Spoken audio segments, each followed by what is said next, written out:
নটবরু নীলাম্বরু লম্পে ঝম্পে আও মদে মা তল কুঞ্জরবতী উলটি পালটি চাও। আজকে উলট পালট ভাবে চলছে কেন? বলে বলরাম দাদা মদ পান করেছে। কে মা? মদ পান করেছেন বলরাম দাদা। এই জগতেও মদ খায়, দেখেছেন তো মদের মাতলামি। হ্যাঁ, এই হোলিতে আরো বেশি দেখা যায়। আমাদের ওখানে দুইজনের মাথা ফাটিয়েছে। হোলির কত গুণ দেখেছেন? আমার জগৎটা এমন একটা জায়গায় নেমে গেছে, কি আর বলবো। ঠাকুর দেবতা নিয়েও আজকাল অন্যরকম ব্যাপার হয়ে গেছে, কিছু বলার কায়দা নেই। ভালো মানুষ যাচ্ছে, রং যদি দিয়ে দেয়, যদি বলে ভাই তুমি আমাকে রং দিলে কেন, আমি তো এইমাত্র নিয়ে এসছি, হবে না, সঙ্গে সঙ্গে মারির ব্যবস্থা। বললি কেন রং নেব না, আরম্ভ হয়ে গেল। নিতাই গৌর হরি বল হরি বল।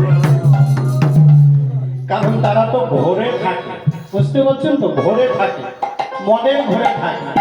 এই যে মদ, জাগতিক জগতে মদ পান করে সংসার নষ্ট করে দেয়, সবকিছু শেষ হয়ে যায়, জলাঞ্জলি দিয়ে দেয়। কিন্তু এই মদ সেই মদ নয়। এই মদ হলো কৃষ্ণ প্রেমের মদ। এটাই গৌর হরি বল হরি বল। কৃষ্ণ প্রেমের মদ পান করেছেন বলরাম দাদা। আজকে কৃষ্ণ প্রেমে মত্ত বলায় চলছেন, তার দিক বিদিক জ্ঞান নাই। কেননা গোঠের অধিক বেলা হয়ে গেছে, ভাই কানাইকে নিয়ে আমাদের গোঠে যেতে হবে। তাই আজকে মত্তের মতো মত্ত পান করে যেভাবে উলট পালট ভাবে চলে, মত্ত হাতি যেভাবে, যার কোনো দিক বিদিক জ্ঞান থাকে না, বলরাম দাদা সেইভাবেই চলেছে। মত্ত হতে হবে কৃষ্ণ প্রেমে, আমাদেরও মাতাল হতে হবে বাবা। যারা কৃষ্ণ প্রেম করেছেন তারা পাগল হয়েছে। পাগলিনী হলেন মীরাবাই। মীরাবাই পাগলিনী না, তার তো অনেক কিছু ছিল, ধন সম্পদের অভাব ছিল। রাজরানী মীরা হলেন ভিখারিনী। হ্যাঁ, রাজরানী, তিনি ছিলেন রাজরানী, রানার পত্নী, কিন্তু সে হলেন ভিখারিনী। ভিখারিনী হলেন কেন? বললেন কৃষ্ণ ভজন করতে গেলে ভিখারিনী হতে হয়, ভিখারি হতে হয়, তা না হলে ভগবান কৃপা করে না। দেখবেন এই জগতে অনেকে আছে, অনেকে আছে কৃষ্ণ ভজন করে বাবা সবই তো শেষ হয়ে গেল, এ ভজন আর করবো না, সে অন্য লাইন ধরে নেয়। কিন্তু ভগবান কি বললেন? যে করে আমার আশ তারে করি সর্বনাশ, তবু যদি সে না ছাড়ে পাশ, হই আমি তার দাসের অনুদাস। যে করে আমার আশ তারে করি সর্বনাশ। কথাগুলো ভালো করে শুনুন বাবা, ধ্যান দিন।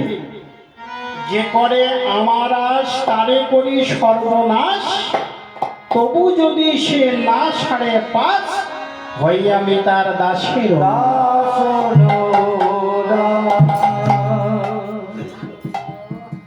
যে আমার ভজনা করে আমি তার ধন শূন্য করে দিই, তার সর্বশান্ত করে দিই। দেখেছেন না বাবা গোবিন্দ ঘোষের কি করেছিল? সবাই তো জানে। গোবিন্দ ঘোষের সব শেষ করে দিলে।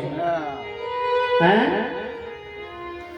স্ত্রীটাকেও নিয়ে নিলেন, সন্তানটিকেও নিয়ে নিলেন, একটা গাভী ছিল সেটাকেও নিয়ে নিলেন, সর্বশান্ত করে দিলেন। কেন? তুমি শুধু আমাকে ভজনা করো, আর কারো নয়। এই জগতে গোবিন্দ এটাই চান, তুমি শুধু আমাকে সেবা করো, আমার দিকে ধ্যান দাও, আমাকে ভজন করো, আমি তোমার কৃপা করবো, আমার নিত্য ধামে নিয়ে যাও। তাই তিনি ধন শূন্য করেন। ভগবান ভক্তের কাছে কি চায়? সে কি ভালো ভালো খেতে চায়? শাস্ত্রে বললেন না, সে ভালো খেতে চায়। কেন আমরা যে দেখি বড় বড় মঠ মন্দির রাজভোগ দিয়ে তাকে ভোগ লাগানো হয়, কত রকম পরিপাটি করে